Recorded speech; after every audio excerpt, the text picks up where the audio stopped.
வணக்கம். இலங்கையின் இன்றைய பிரதான செய்திகள். விரிவான செய்திகளுக்குள் செல்வதற்கு முன்பதாக முதலில் தலைப்புச் செய்திகள். நீர்கொழும்பு சிறைச்சாலையில் கைதிகளிடையில் மோதல், 2 உயிரிழப்பு, 23 பேர் படுகாயம்.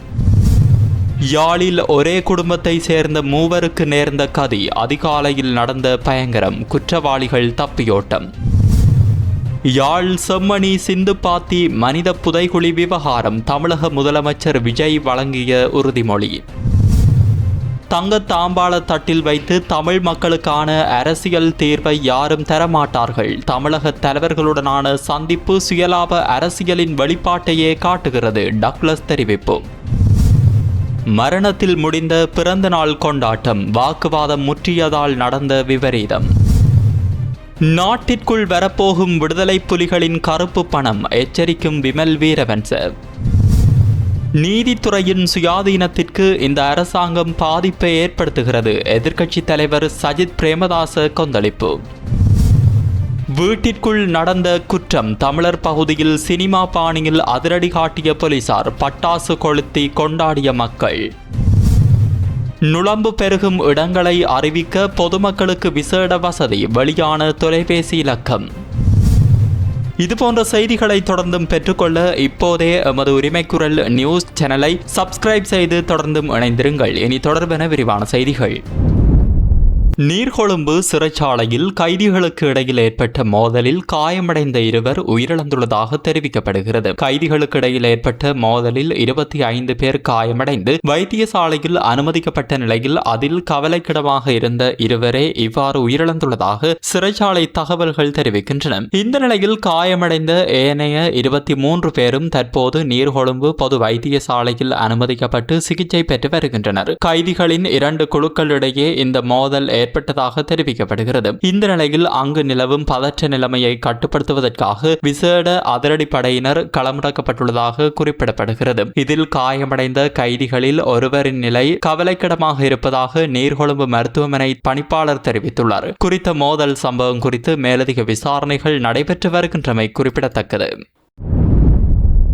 யாழ்ப்பாணம் நாவாந்துறை இராணுவ முகாம் முன்பாக அமைந்துள்ள வீடொன்றில் இன்றைய தினம் காலை இடம்பெற்ற வாள்வெட்டு தாக்குதலில் ஒரே குடும்பத்தை சேர்ந்த 3 படுகாயமடைந்துள்ள சம்பவம் இடம்பெற்றுள்ளது. வாள்வெட்டு தாக்குதலில் காயமடைந்தவர்கள் உடனடியாக யாழ்ப்பாணம் போதனா வைத்தியசாலையில் அனுமதிக்கப்பட்டு சிகிச்சை பெற்று வருகின்றனர். ஆரம்ப கட்ட தகவல்களின்படி கிளிநொச்சி நாச்சுக்குடா பகுதியை சேர்ந்தவர்கள் என சந்தேகிக்கப்படும் சிலர் வட்டாரக வாகனத்தில் வந்து இந்த தாக்குதலை மேற்கொண்டுள்ளதாக தெரிவிக்கப்படுகிறது. தாக்குதலை மேற்கொண்டவர்கள் சம்பவத்திற்கு பின்னர் அங்கிருந்து தப்பிச் சென்றுள்ளதாகவும் அவர்களை கைது செய்வதற்கான விசாரணைகள் முன்னெடுக்கப்பட்டு வருவதாகவும் போலீசார் தெரிவித்துள்ளனர். சம்பவம் தொடர்பில் யாழ்ப்பாண போலீசார் மேலதிக விசாரணைகளை மேற்கொண்டு வருகின்றனர்.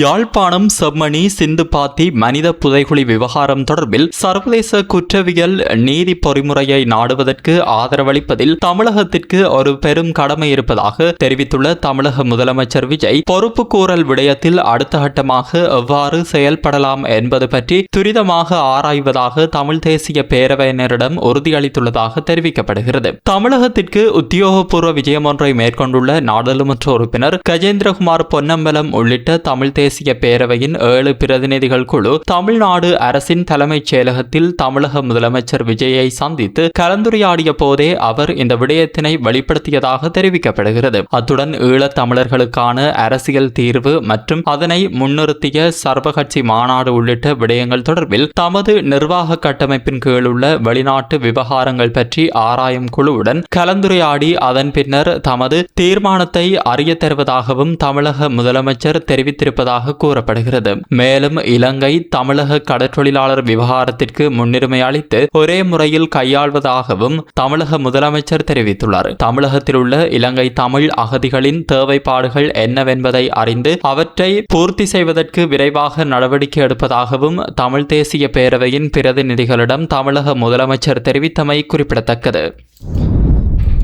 தற்போது சிலர் தமிழக தலைவர்களை சந்தித்து சர்வதேச விசாரணை சமஷ்டி என்று சுயலாப அரசியலை முன்னெடுப்பதாகவும் அவை எமது மக்களுக்கு எந்த நன்மைகளையும் பெற்றுத்தராது என ஈழ மக்கள் ஜனநாயக கட்சியின் செயலாளர் நாயகம் டக்ளஸ் தேவானந்தா தெரிவித்துள்ளார். EPDP கட்சியின் நல்லூர் பிரதேச முக்கியஸ்தர்கள் மற்றும் செயல்பாட்டாளர்களுடன் இடம்பெற்ற கலந்துரையாடலின் போதே அவர் இந்த விடயத்தினை தெரிவித்துள்ளார். இதுகுறித்து அங்கு அவர் மேலும் தெரிவிக்கையில், தென்னிலங்கையில் ஆட்சிக்கு வருகின்ற யாருமே தங்க தாம்பாள தட்டில் வைத்து தமிழ் மக்களுக்கான அரசியல் தீர்வை தரமாட்டார்கள். எமது அரசியல் உரிமைகளை வென்றெடுப்பதற்கான சூழலை நாமே உருவாக்க வேண்டும். EPDP முன்வைத்த மாற்று கொள்கைகளே நடைமுறை சாத்தியமானது என்பதை வரலாறு நிரூபித்துள்ளது. மாகாணங்களை அடிப்படையாக கொண்ட அதிகார பகிர்வை வலுப்படுத்தி முழுமையாக நடைமுறைப்படுத்த வேண்டும். அதற்கே இந்தியாவின் அனுசரணையும் காணப்படுகிறது. ஆனால் தற்போது சிலர் தமிழக தலைவர்களை சந்தித்து சர்வதேச விசாரணை சமஷ்டி என்று சுயலாப அரசியலை மேற்கொள்கின்றனர்.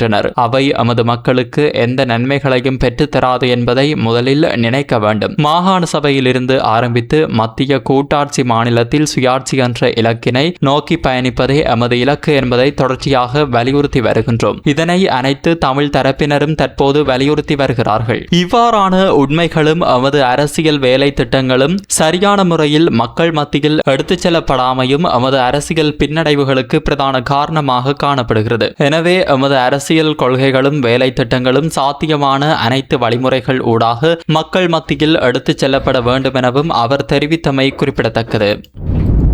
கடவத்த இகல பியன்வில பகுதியில் கூர்மையான ஆயுதத்தால் தாக்கப்பட்டு நபரொருவர் கொலை செய்யப்பட்டுள்ள சம்பவம் ஒன்று இடம்பெற்றுள்ளது. இவ்வாறு உயிரிழந்தவர் கடவத்த பகுதியைச் சேர்ந்த 54 வயதுடையவர் என தெரிவிக்கப்படுகிறது. குறித்த நபர் தனது சகோதரர் ஒருவரின் பிறந்தநாள் விழாவில் கலந்து கொண்டிருந்த போது அங்கு ஏற்பட்ட முரண்பாடு முற்றியதன் காரணமாக இந்த கொலை நடந்துள்ளதாக ஆரம்பகட்ட விசாரணைகளில் இருந்து தெரிய வந்துள்ளது. மேலும் இந்த தாக்குதலில் படுகாயமடைந்த மற்றொரு நபர் ராகம வைத்தியசாலையில் அனுமதிக்கப்பட்டு சிகிச்சை பெற்று வருவதாக கூறப்படுகிறது. சம்பவத்துடன் தொடர்புடைய பிரதான சந்தேக நபர் கைது செய்யப்பட்டுள்ளதுடன் மற்ற சந்தேக நபரை கைது செய்வதற்காக கடவத்த போலீசார் மேலதிக விசாரணைகளை முன்னெடுத்து வருகின்றமை குறிப்பிடத்தக்கது.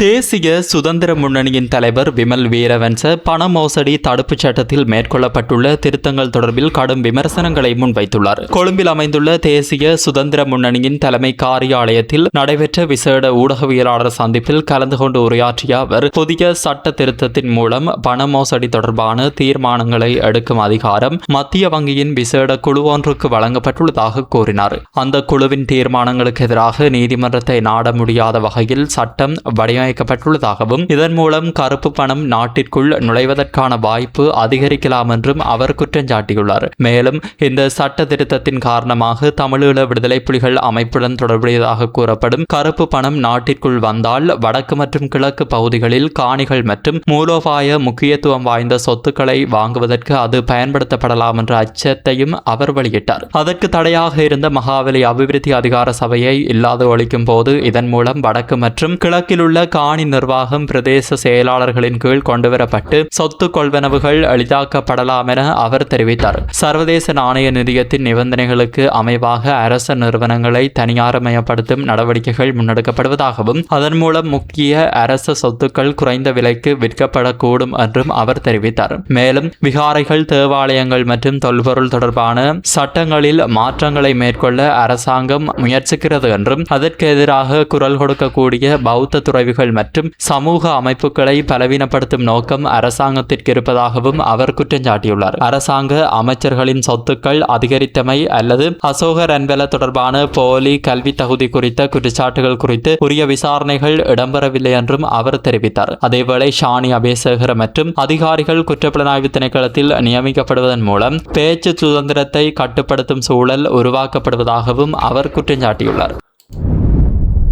தற்போதைய அரசாங்கம் நீதித்துறையின் சுயாதீனத்துக்கு பாதிப்பை ஏற்படுத்தும் வகையில் செயல்படுவதாக எதிர்க்கட்சித் தலைவர் சஜித் பிரேமதாச குற்றம் சாட்டியுள்ளார். கொழும்பில் உள்ள இலங்கை மன்ற கல்லூரி கேட்போர் கூடத்தில் இலங்கை சட்டத்தரணிகள் சங்கத்தினால் ஏற்பாடு செய்திருந்த உயர் நீதிமன்ற நீதியரசர்களின் ஓய்வு பெறும் வயதை நீடிப்பது தொடர்பான பொது கலந்துரையாடலில் பங்கேற்ற பின்னர் ஊடகங்களிடம் கருத்து வெளியிடும் போதே அவர் இவ்வாறு தெரிவித்தார். ஒரு நாட்டின் ஜனநாயகத்தின் அடிப்படை தூண்களான சட்டவாக்கம், நிறைவேற்றுத்துறை மற்றும் நீதித்துறையின் சுயாதீனத்துடன் சுதந்திர ஊடகங்களும் சிவில் சமூக அமைப்புகளும் பாதுகாக்கப்படுவது அவசியம் என்றும் அவற்றை பேணுவது அனைவரினதும் பொறுப்பு என்றும் அவர் குறிப்பிட்டார். மேன்முறையீட்டு நீதிமன்ற நீதியரசர்களின் ஓய்வு பெறும் வயதை 63 65ஆகவும் உயர் நீதிமன்ற நீதியரசர்களின் ஓய்வு பெறும் வயதை 65 67ஆகவும் உயர்த்த அரசாங்கம் முயற்சித்து வருவதாக அவர் தெரிவித்தார். அதேவேளை மேன்முறையீட்டு நீதிமன்றத்திலும் உயர் நீதிமன்றத்திலும் தலா 8 நீதியரசர் பதவிகள் இன்னும் நிரப்பப்படாமல் இருப்பதாக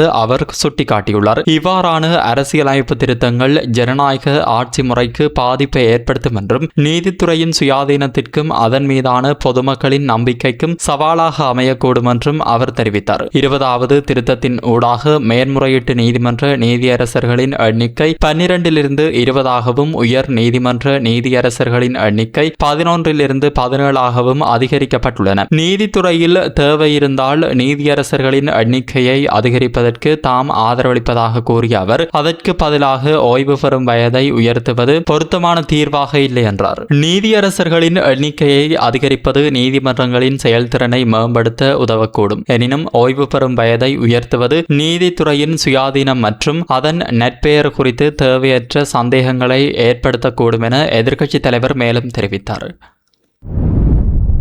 அம்பாறை மாவட்டத்தில் கார் ஒன்றில் ஹெரோயின் போதைப் பொருளை கடத்திச் சென்ற சந்தேக நபர்களை போலீசார் சினிமா பாணியில் துரத்திச் சென்று கைது செய்த சம்பவம் பொதுமக்களிடையே பெரும் வரவேற்பை பெற்றுள்ளது. குறித்த இந்த சம்பவம் தொடர்பில் மேலும் தெரிய வருகையில் அம்பாறை மாவட்ட குற்றப்புலனாய்வு பிரிவின் போலீசாருக்கு கிடைத்த ரகசிய தகவலுக்கு அமைய கல்முனை தலைமையக போலீஸ் பிரிவுக்குட்பட்ட புறநகர் பகுதியில் உள்ள வீடு ஒன்றில் தேடுதல் நடவடிக்கை மேற்கொள்ளப்பட்டது. போலீசார் வருவதை அறிந்ததும் குறித்த வீட்டின் அருகில் இருந்த இருவர் காரில் தப்பித்துச் சென்றனர். அவர்களுக்கு வழிகாட்ட மோட்டார் சைக்கிளில் வந்த மற்றொரு சந்தேக நபரையும் போலீசார் முதலில் கைது செய்தனர். தப்பிச் சென்ற காரை துரத்தி சென்ற போலீஸ் பரிசோதகர் திரைப்பட பாணியில் தனது மோட்டார் சைக்கிளை பயன்படுத்தி தப்பிச் சென்ற காரின் மீது தலைக்கவசத்தை வீசி அதனை மறைத்து தடுத்து நிறுத்தினார். கைது செய்யப்பட்ட சந்தேக நபர் மூவரும் 32, 33 மற்றும் 34 வயதுடையவர்கள் என தெரிவிக்கப்படுகிறது. சந்தேக நபர்கள் சட்ட நடவடிக்கைக்காக சாய்ந்தமர்ந்து போலீஸ் நிலையத்தில் ஒப்படைக்கப்பட்டுள்ளனர். குறித்த வீட்டை போலீசார் சுற்றி வளைப்பதற்கு முன்னரே பெருமளவிலான போதைப் பொருட்கள் பல விநியோகஸ்தர்களுக்கு பிரித்து வழங்கப்பட்டிருந்தமை குறிப்பிடத்தக்கது. அந்த நடவடிக்கையை தொடர்ந்து அப்பகுதி மக்கள் இரவு முழுவதும் பட்டாசு கொளுத்தி போலீசாருக்கு தமது ஆதரவை தெரிவித்திருந்தமை குறிப்பிடத்தக்கது. டெங்கு நுளம்புகள் பெருகும் இடங்கள் தொடர்பில் பொதுமக்கள் தகவல் வழங்குவதற்காக விசேட அவசர தொலைபேசி இலக்கம் ஒன்று அறிமுகப்படுத்தப்பட்டுள்ளது. தங்களது பகுதிகளில் டெங்கு நுளம்புகள் பெருகும் இடங்களை அடையாளம் காணும் பொதுமக்கள் அவை தொடர்பான தகவல்களை டெங்கு கட்டுப்பாட்டு அதிகாரிகளுக்கு உடனடியாக அறிவிக்குமாறு கிளீன் ஸ்ரீலங்கா வேலை திட்டத்தின் மேலதிக செயலாளர் கேட்டுக் கொண்டுள்ளார். அதன்படி டெங்கு நிவாரண மையத்தின் அவசர தொலைபேசி இலக்கமான 0111766366க்கு அழைத்து தகவல்களை வழங்க முடியும். டெங்கு பரவலை கட்டுப்படுத்தும் நோக்கில் சுகாதார செயலகத்தின் வழிகாட்டுதலின் கீழ் கிளீன் ஸ்ரீலங்கா செயலகம், சுகாதார அமைச்சு, பாதுகாப்பு அமைச்சு, முப்படைகள், போலீஸ் திணைக்களம் மற்றும் ஊடக அமைச்சு ஆகியவை இணைந்து முன்னெடுக்கும் வேலை திட்டம் தொடர்பான கலந்துரையாடல் ஜனாதிபதி செயலாளரின் தலைமையில் இன்று நடைபெற்றது. இதன்போது தற்போதைய டெங்கு பரவல் நிலை, அதனை கட்டுப்படுத்துவதற்காக மேற்கொள்ளப்பட்டுள்ள நடவடிக்கைகள் மற்றும் எதிர்கால செயல் திட்டங்கள் குறித்து விரிவாக ஆராயப்பட்டது. இந்த கலந்துரையாடலில் தேசிய சுகாதார அவசர செயல்பாட்டு மற்றும் ஊடக மையத்தின் ஒருங்கிணைப்பாளர் வைத்தியர் அசங்க வேதமுல்ல, டெங்கு ஒழிப்பு பிரிவின் தற்காலிக பணிப்பாளர் கிளீன் ஸ்ரீலங்கா அலுவலக அதிகாரிகள், அரசாங்க தகவல் பணிப்பாளர் நாயகம் மற்றும் முப்படைகள், போலீஸ் அதிகாரிகள் உள்ளிட்டோர் கலந்து கொண்டனர். இதனிடையே மேல் மாகாணத்தில் டெங்கு பரவல் அபாயம் அதிகமாக காணப்படும் 23 வலயங்களை இலக்காக கொண்டு விசேட டெங்கு ஒழிப்பு நடவடிக்கைகள் இன்று முதல் ஆரம்பிக்கப்பட்டுள்ளது. இதற்கமைய கொழும்பு மாவட்டத்தில் மகரகம, கடுவெல, ஹோமாகம, கொத்தட்டுவ, பத்திரமுள்ள, பிலியந்தலை மற்றும் கொழும்பு மாநகர சபை ஆகிய டெங்கு அதிக அபாய வலயங்களில் இந்த டெங்கு ஒழிப்பு நடவடிக்கைகள் மேற்கொள்ளப்பட உள்ளன. கமஹா மாவட்டத்தில் பியகம, களனி, சீதுவை, ஜாயல, மகர, வத்தளை, நீர்கொழும்பு மற்றும் மினுவாங்குடை ஆகிய பகுதிகளிலும், களுத்துறை மாவட்டத்தில் பாணந்துறை, பண்டாரகம, ஹொரணை, இங்கிரிய மற்றும் களுத்துறை ஆகிய பகுதிகளிலும் இந்த விசேட டெங்கு ஒழிப்பு நடவடிக்கைகள் முன்னெடுக்கப்படுகின்றன.